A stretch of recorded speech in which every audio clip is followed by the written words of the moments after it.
கதையாவே சொல்லட்டுமா? என்னுடைய கதையில செம்மொழி அப்படின்ற பள்ளியில படிக்கிற 6ஆம் வகுப்பு மாணவர்களுடைய கதை. கந்தன், கவிநந்தன் அப்படின்னு 2 மாணவர்கள் அந்த வகுப்புல இருக்க எல்லா மாணவர்களுக்கும் ரொம்ப பிடிச்சவங்க.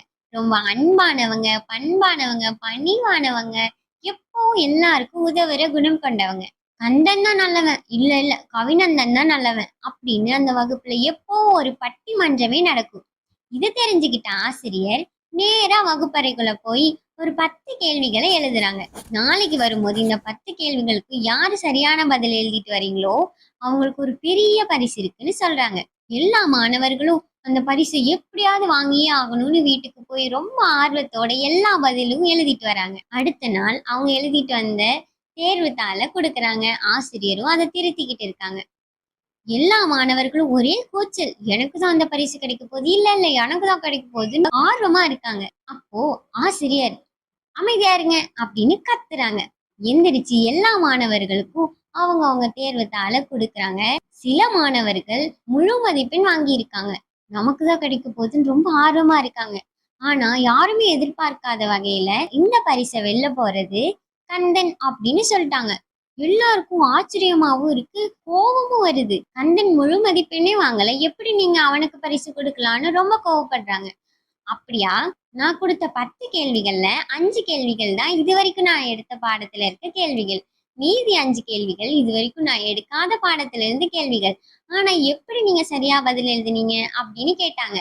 மாணவர்கள் இல்ல எங்களுக்கு ஏற்கனவே தெரியும் அப்படின்னு சொல்றாங்க. அப்படியா, சரி எல்லாரும் வந்து நீங்க நேத்து தேர்வில் எழுதின எல்லா பதிலையும் வந்து இங்க சொல்லுங்கன்னு சொல்றாங்க. எல்லா மாணவர்களும் தான் செஞ்ச தப்ப உணர்றாங்க. ஆனா எல்லா மாணவர்களை போல இல்லாம கந்தன் அவனுக்கு தெரிஞ்ச 5 கேள்விகளுக்கான பதில மட்டும் எழுதுறான். மீதி 5 கேள்விகளுக்கான பதில அவன் எழுதல. இவங்களை போலவே அவனும் அந்த 5 கேள்விகளுக்கான பதில எழுதி இந்த பரிசை வாங்கணும்னு அவன் நினைக்கலாம். ஆனா அவன் அப்படி நினைக்காம தெரிஞ்சதை மட்டும் எழுதி தெரியாததை விட்டுருக்கான். அவன் நேர்மையா இருந்திருக்கான். அதனாலதான் அவனுக்கு இந்த பரிசுன்னு சொல்றாங்க.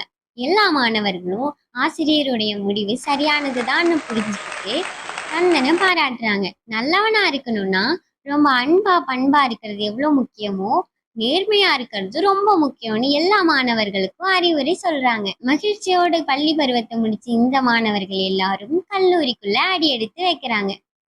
அப்போ லாக்டவுன் காரணமா எல்லா மாணவர்களும் வீட்டுலதான் அவங்க தேர்வை எழுதுறாங்க. பள்ளி பருவத்திலேயே நேர்மையை ஆழமா கத்துக்கிட்ட மாணவர்கள் தாம் பக்கத்திலேயே புத்தகங்கள் இருந்த போதிலும் அவங்க படிச்சு ரொம்ப நேர்மையா எல்லா தேர்வையும் எழுதி நேர்மையோட தேர்ச்சியும் அடையிறாங்க.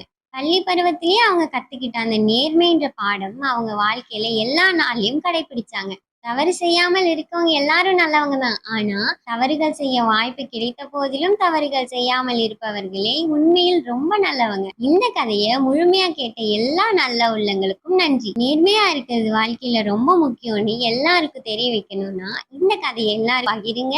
உங்களுடைய கருத்தை பதிவு செய்யுங்க.